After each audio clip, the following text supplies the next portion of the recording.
استخارے کی وضاحت اور طریقہ بتا دیں۔ حضرت جابر بن عبداللہ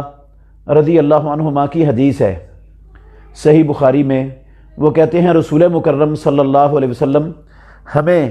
استخارے کی دعا اس طرح یاد کروایا کرتے تھے جس طرح ہمیں رسول اللہ صلی اللہ علیہ وسلم قرآن مجید کی آیات اور قرآن مجید کی صورتیں یاد کروایا کرتے تھے، اور آپ فرماتے تھے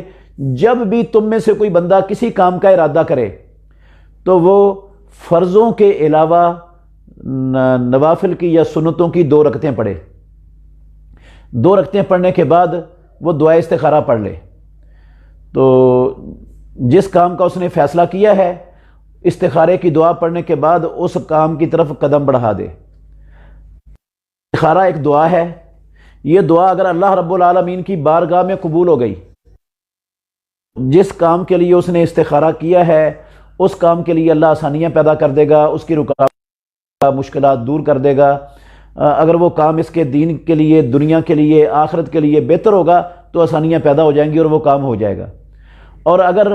وہ کام اس کے دین کے لیے بہتر نہیں ہے یا اس کی دنیا کے لیے بہتر نہیں ہے جس کرنے کے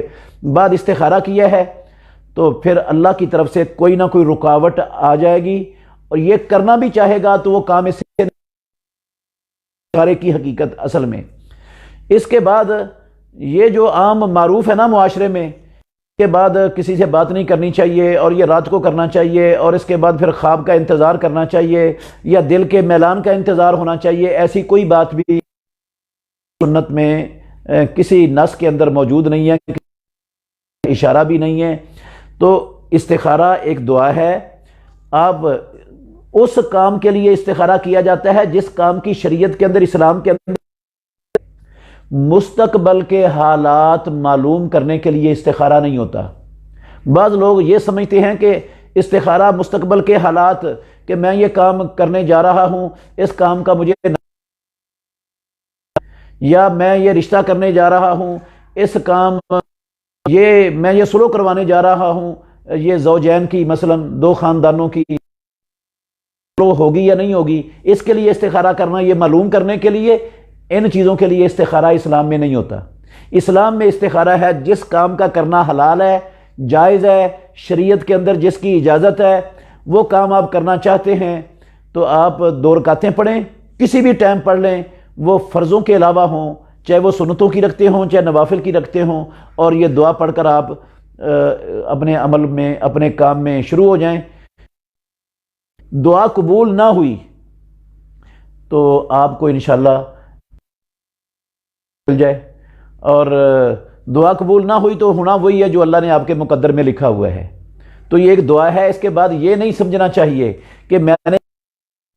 اب استخارے کے بعد پریشانی یا ناکامی یا نقصان ہو ہی نہیں سکتا، یہ تصور بھی غلط ہے۔ ایسی کوئی بات، ایسی گارنٹی اللہ نے یا اللہ کے رسول نے نہیں دی ہے۔